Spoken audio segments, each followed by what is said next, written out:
اعوذ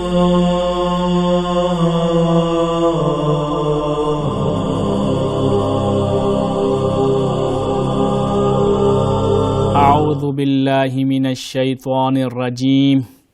بسم اللہ الرحمن الرحیم وبہ نستعین وہو خیر ناصر ومعین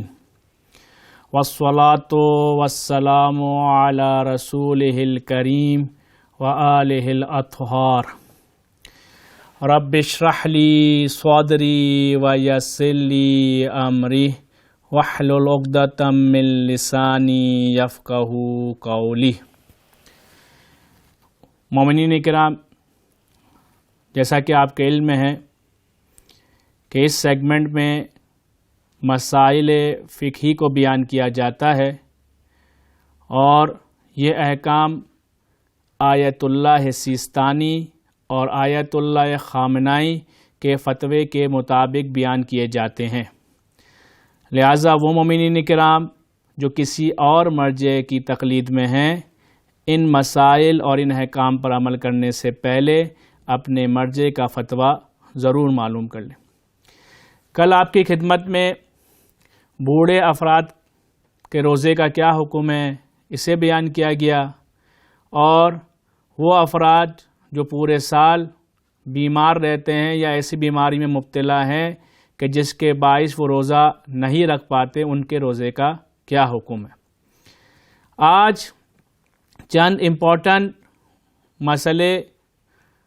آپ کی خدمت میں عرض کرنے ہیں کہ روزے کی حالت میں آیا ڈرپ لگا سکتے ہیں یا نہیں لگا سکتے،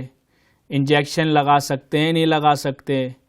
آنکھ میں، کان میں، ناک میں ڈراپ ڈال سکتے ہیں نہیں ڈال سکتے، یا اسی طریقے سے وہ لوگ جو سانس کی بیماری میں مبتلا ہیں، دمہ کی بیماری میں مبتلا ہیں، وہ ایک خاص قسم کا اسپرے یوز کرتے ہیں تاکہ ان کو سانس لینے میں آسانی ہو، آیا وہ یوز کر سکتے ہیں یا نہیں کر سکتے۔ یا وہ شوگر کے پیشنٹ جو انسولین لیتے ہیں تاکہ ان کی شوگر کنٹرول میں رہے، تو وہ روزے کی حالت میں انسولین کا انجیکشن لگوا سکتے ہیں یا نہیں لگوا سکتے۔ تو سب سے پہلے ڈرپ کے حوالے سے عرض کر دوں کہ آیت اللہ سیستانی کے نزدیک روزے کی حالت میں کسی بھی قسم کی ڈرپ لگانے میں کوئی حرج نہیں، چاہے وہ طاقت کی ڈرپ ہو، گلوکوز کی ڈرپ ہو، چاہے وہ نمکیات کی ڈرپ ہو، کوئی فرق نہیں پڑتا، چاہے وہ جو ہے وہ آپ کے غذا،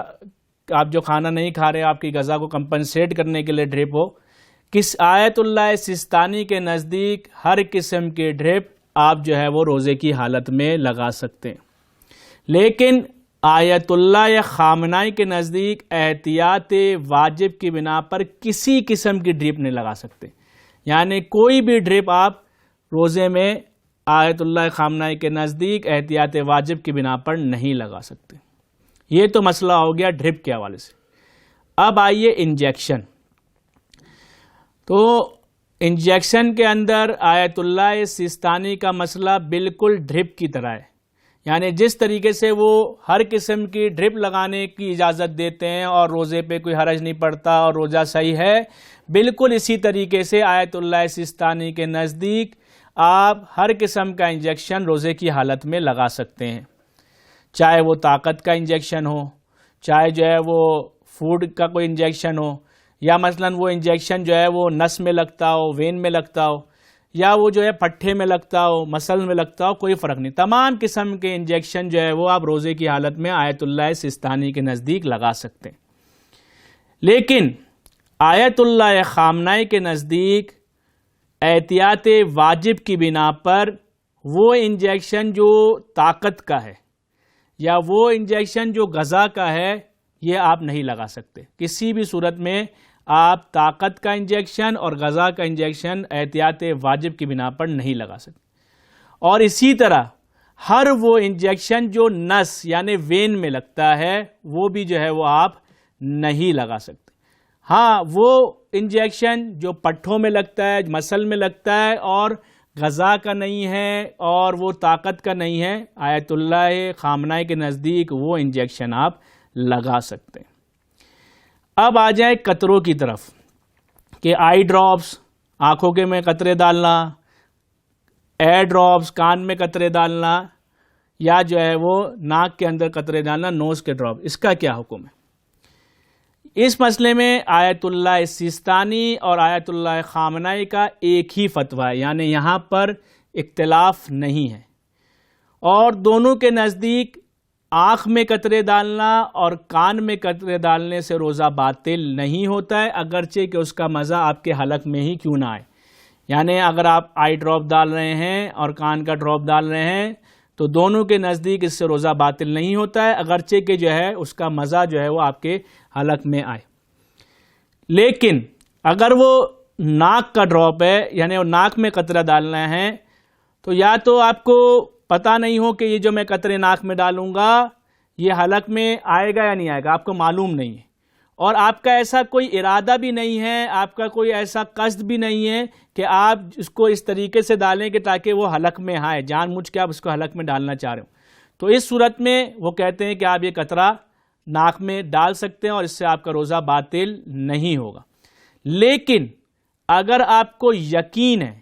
اگر آپ کو یہ یقین ہے کہ جو ہے وہ آپ نے ناک میں ڈراپ ڈالا تو جو ہے وہ حتماً حلق میں آئے گا، تو اس صورت میں آپ جو ہے وہ ناک کا ڈراپ نہیں ڈال سکتے۔ اب یہ تو بات ہو گئی ڈراپس کی۔ اب آئیے وہ اسپرے یا وہ انہیلر جو لوگ دمہ کے جو پیشنٹ ہوتے ہیں، جو سانس لینے میں جن کو دقت ہوتی ہے، وہ یوز کرتے ہیں۔ معمولاً وہ جو ہے وہ میڈیسن کے ساتھ ہوتے ہیں، دوائی کے ساتھ ہوتے ہیں، کوئی پاؤڈر ہوتا ہے اس کے ساتھ، تو کیا وہ آیا روزے کی حالت میں جب اگر انہیں سانس کے لیے پرابلم ہو رہا ہو تو کیا وہ روزے کی حالت میں وہ اسپرے لے سکتے ہیں، وہ انہیلر لے سکتے ہیں یا نہیں؟ تو اس میں بھی آیت اللہ سیستانی اور آیت اللہ خامنائی کا ایک ہی فتویٰ ہے کہ اگر وہ اسپرے لیا اس طریقے سے لیا جائے کہ وہ صرف سانس کی نالی میں جائے اور آپ کو سانس لینے میں آسانی کرے، غذا کی نالی میں نہ جائے، یعنی جو غذا دو نالیاں ہوتی ہیں حلق کے اندر، ایک سانس کی نالی ہے اور ایک غذا کی، اور اگر وہ سانس کی نالی میں جا رہا ہے، صرف دوائی جو ہے یا وہ اسپرے جو ہے جس سے آپ جو افیکٹ کر رہے ہیں وہ صرف اور صرف سانس کی نالی میں جا رہا ہے، تو پھر ایسا اسپرے لینے میں کوئی حرج نہیں ہے۔ لیکن اگر وہ غذا کی نالی میں جا رہا ہے تو وہ آپ روزے کی حالت میں نہیں لے سکتے۔ اور آخر میں وہ افراد جو شوگر کے پیشنٹ ہیں، وہ انسولین لیتے ہیں، وہ لے سکتے نہیں لے سکتے، تو پہلے ہی مسئلہ اس کا ذکر کر دیا، خاص طور پہ الگ سے اس کی اہمیت کی وجہ سے ریپیٹ کر دوں، چونکہ آقا سیستانی تو ہر قسم کا انجیکشن کی اجازت دیتے ہیں، تو وہ بھی انسولین کی اجازت وہ انسولین لے سکتے ہیں۔ اور اسی طریقے سے چونکہ انسولین جو ہے وہ پٹھے میں اور مسل میں لگتا ہے، تو آیت اللہ خامنائی کے نزدیک یہ والا انجیکشن جو ہے وہ لگایا جا سکتا ہے، تو اس لحاظ سے انسولین دونوں مراجع کے کام کے نزدیک روزے کی حالت میں لیا جا سکتا ہے۔ وما علینا الا البلاغ المبین۔